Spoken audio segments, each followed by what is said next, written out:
Paano ba managinip ang isang heart evangelista? Ako? Oo.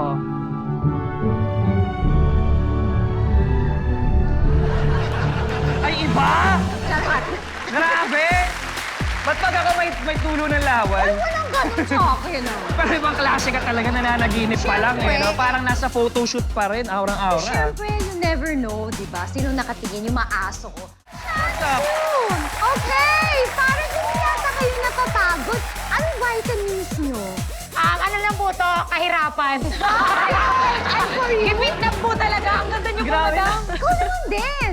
Thank Parang you. magkapatid. Wow. Oh my God! Yun ang energy na pangangailangan. Celebrity Bows, ano bang opinion mo dito? So obviously, nakaka-relate ako sa tanong na to dahil nagkaroon na ako ng sobrang daming girlfriend, no? Tama! Kitang-kita naman natin, di ba? O, ganon. Pero kung ayaw magkaanak ng boyfriend or girlfriend mo, dapat pakakasalan mo pa rin siya dahil hindi lang yun dapat ang rason para pakasalan mo ang isang tao. Ang dami pang pwedeng ibang rason. Reason number 1, masarap siya magluto. Di ba? Oh, tama. Reason number 2, pinapatawa ka niya at papakasalan mo siya because of the most important reason of all, which is ang marami siyang pera.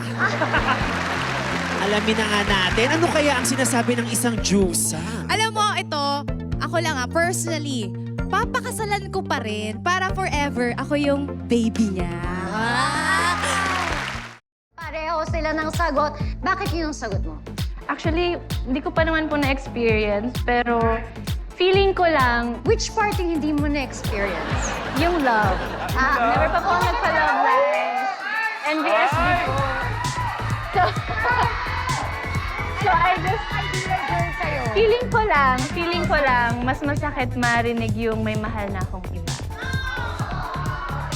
Okay, sana hindi mangyari sa'yo yun. But I think there are guarantees to that if you listen to me. I'll talk to you later. Okay. Sean, gusto ko malaman yung sagot mo. Ang sasagot ko, hindi na kita mahal. Kasi at least yun may comparison ka eh. Ito, nagdesisyon lang siya na tigilan niya ng mahalin ka. Ang sakit nun marinig na parang, kahit wala kang ginagawang mali, hindi na kita mahal. Di lang ako sapat. Ibig sabihin, ikaw, heart! Babalik ko sa'yo. Ano bang pinakamasakit na narinig mo mula sa jowa mo? Parang never naman nila akong hindi minahal. Parang niyakan nila kasi ako. Pero, nasabi ko nang hindi na kita mahal. And para sa akin yun siguro yung mas masakit. Kasi hindi dahil nakakita siya ng iba, hindi dahil may ibang aspeto, bigla na lang siyang nawala. 'Di ba? So yun siguro yung masakit. Kahit sa taong nagsabi nun, masakit din sabihin yun. Okay, Team Shansu. Sisingilin. Ah, talaga. Ang lakas ang loob mong mag-post, tapos hindi mo ako babayaran. Ano to? Tama ba? Kailangan, oo. Shante. Pinautang kita, wala nga akong cellphone. Parang ako magpaparinig na lang talaga ako. Oo, paparinggan na lang kita, magpo-post ako ng status. Sana all bago phone, pero yung utang luma. Para alam niya kung sino ang kinakalaban niya. Yes, madam. Galing na ako sa mayaman. Hindi naman nag-grow. Charot! Ano naman ang iyong sagot? Yaman po. Para okay lang loko-lokohin basta mayaman ka naman.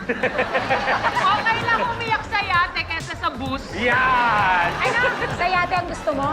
Ayaw mo na dun. My God! Ano ba ang basehan mo? Kasi dati, ako totoo lang, ugali. Sorry siguro yung judgment nyo sa akin, the people have spoken, iba siguro yung tingin nyo sa akin. Pero kung masama naman yung ugali niya, boogie wonderland cats, ang dami niyang pera, parang ayoko na lang, kaya kong mabuhay. Maganda naman ako, kaya kong, at tama yung sinabi mo, Miss Joy, kaya kitang buhayin. Because before, meron akong dinate. Oh my God! Tapos? Kahit nakakubo lang kami. Oh my God! Inalimutan ko na siya. Tanungin natin ang ating celebrity peeps, Bows and Joy. Actually, hindi 3 ang kailangan namin.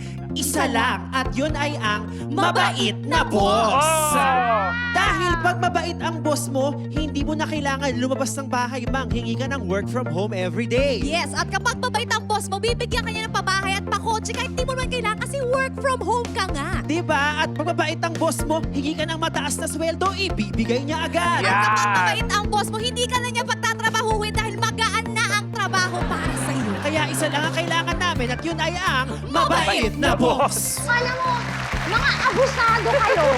Mga abusado kayo.